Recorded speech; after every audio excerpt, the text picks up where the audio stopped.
Welcome to qnawire. So here we have a cylindrical platform with mass m and radius r,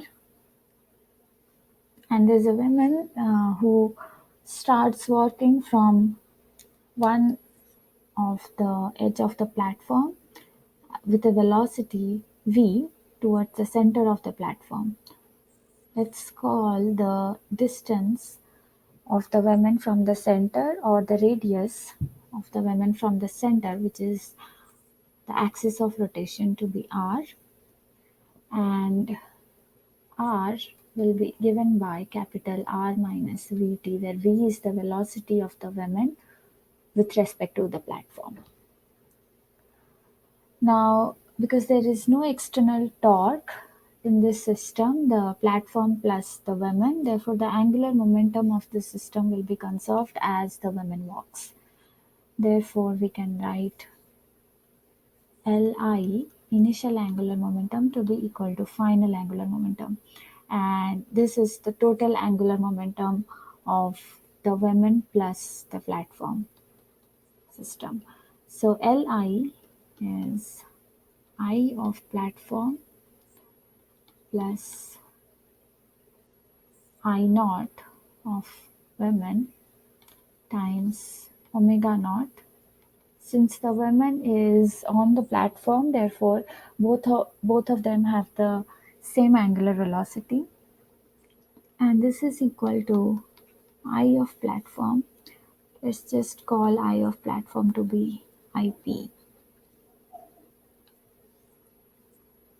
plus I of women, and this is the final moment of inertia after time t. And let's call the angular velocity at this point to be omega, and obviously they have the same angular velocity because the woman is on the platform. Now I of p is a constant, and this is equal to moment of inertia of the cylinder, and is given by half mass times the radius of the cylinder square. And I of w will be equal to mass times r square, where r is the distance of the women from the axis of rotation at a time t.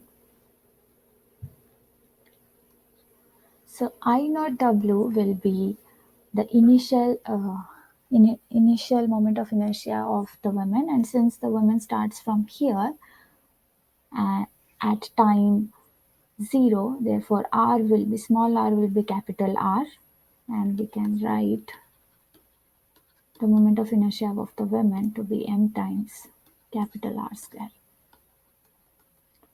And at time t, the moment of inertia of the women will be mass times r square, where r will be given by this expression.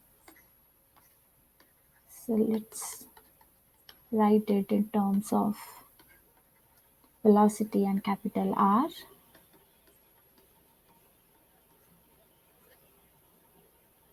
Now we can solve for W, which is the final angular velocity. So this will be equal to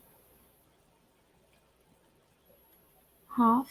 So let's just simplify this a little bit. So this will be equal to this term over here divided by this term.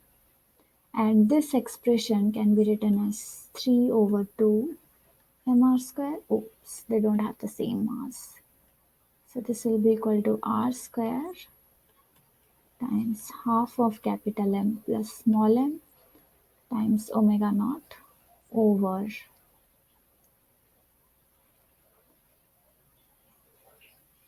r square times half of capital M plus mass times 1 minus Vt over r square.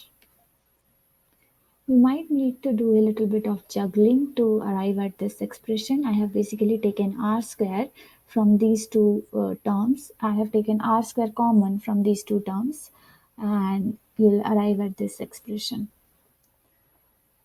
Therefore, this is the final angular velocity of the system.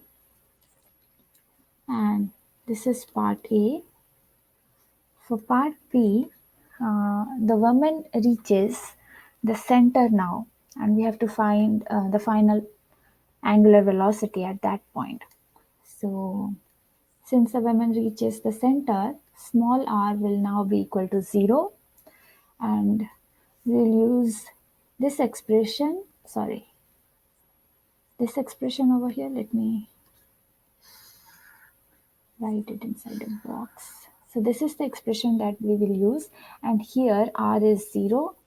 So now we have half mr square plus small mr square times omega naught to be equal to half mr square times omega. So basically this term goes away.